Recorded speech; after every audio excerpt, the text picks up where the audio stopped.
What I'm wondering is whether or not you think presidents will always perceive bias on the part of the media. And I want to start with you, Lesley, because, of course, you were covering Richard Nixon, the man who sort of started all of this in some ways. So I want to talk about Nixon. This is a man that really pioneered our modern-day hostility, political hostility to the media, as we saw in that reel, that amazing footage. I mean, this man hated journalists. He really did. Yeah, he really did. And why? What was going on there? What's your explanation? People wrote unflattering stories about him, and he decided also, I think, beside just getting back at people he felt were attacking him, that he thought it was good politics for him. He calculated it, and our current president does the same thing.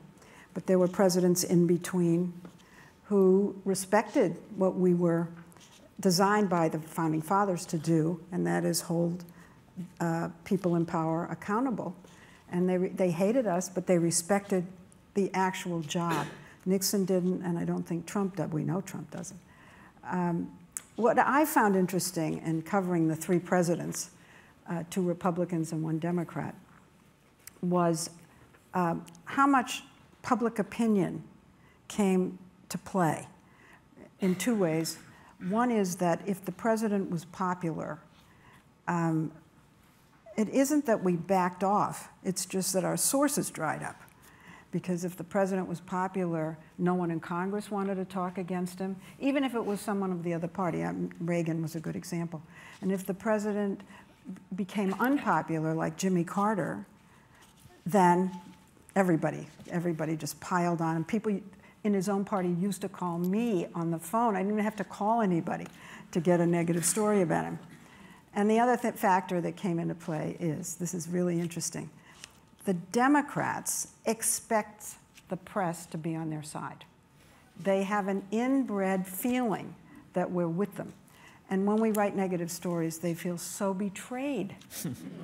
And in my experience, as a reporter right there, face to face, the Republicans were far more professional because they expected a tough story.